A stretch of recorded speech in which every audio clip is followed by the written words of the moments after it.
areas of law that we love helping families with is in the area of estate planning. A lot of times, people don't realize that estate planning is more than just thinking about what happens when you die.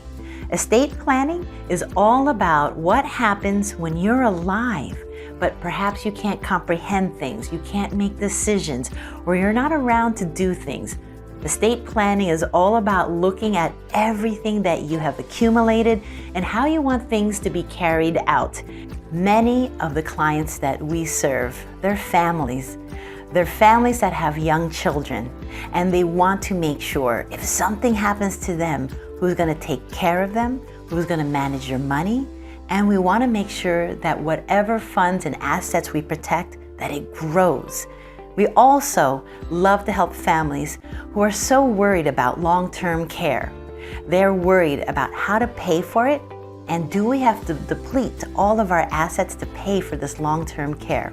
Well, we're here, and we love to help families protect those assets and making sure that their legacy will exist and continue when they're not here. It's really an essential part of what every person should have.